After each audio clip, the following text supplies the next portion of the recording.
Another day, another basketball stories na naman ang pagkukwentuhan natin.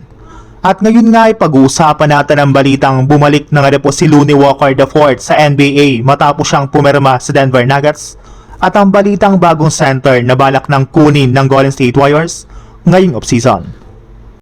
Makalipas nga po ang ilang taong pagkawala ni Lonnie Walker IV sa NBA ay sa wakas, tuluyan na nga po itong nakabalik sa liga matapos ibalita ni Shams Charania ng ESPN na official na nga po itong pumirma ng 1-year $3.3 million contract sa koponan ng Denver Nuggets. Bali huli nga po itong nakapaglaro sa NBA taon pang 2024 to 2025 bilang parte ng Boston Celtics. Sa ngayon nga po ay naglalaro ito sa EuroLeague sa koponan ng Maccabi Tel Aviv, kung saan nagkaroon nga po siya dito ng magagandang performance na siyang rason bakit napili nga po siyang papermahin ng Denver Nuggets sa kanilang koponan. Napatunayan na rin naman nga po nito na isa rin naman nga po siyang mapagkakatiwalang scorer at iyan nga po ang kailangan ng bench ngayon ng Nuggets kasunod ng nakakadismaya nga po nilang kampanya ng nakaraang season. Nakakagawa rin naman nga po ito ng instant offense kapag nabigyan siya ng oportunidad. At inaasahan nga po na magkakaroon ito ng magagandang performance at malalaking punto sa Denver Nuggets kapag nabigyan siya dito ng sapat na playing time sa susunod na season. Napaka-reliable nga po ng kanyang mid-range shooting na siyang makakatulong talaga kay Nikola Jokic at Jamal Murray. Pero sa kabila nga po ng pagkakakuha ng Denver Nuggets kay Lonnie Walker ay marami pa rin naman nga po ang naniniwala na hindi pa sapat ang kanilang kasalukuyang lineup para makapag-compete sa kampyonato.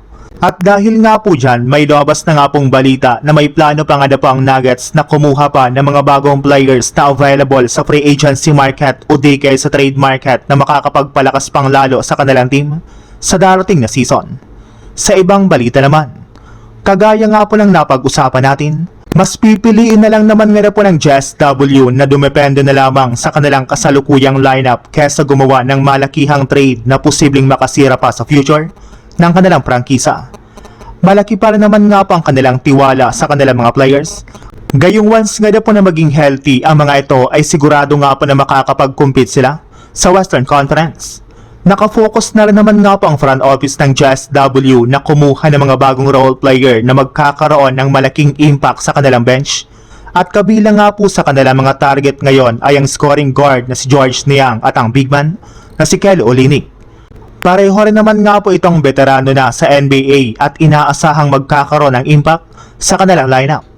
Sa parte nga po ni Georges Niang, makakatulong nga po siya sa team gamit ang kanyang 3-point shooting at floor spacing, habang si Kelly Olynyk naman ay makakapag-provide ng front versatility, playmaking, at valuable experience.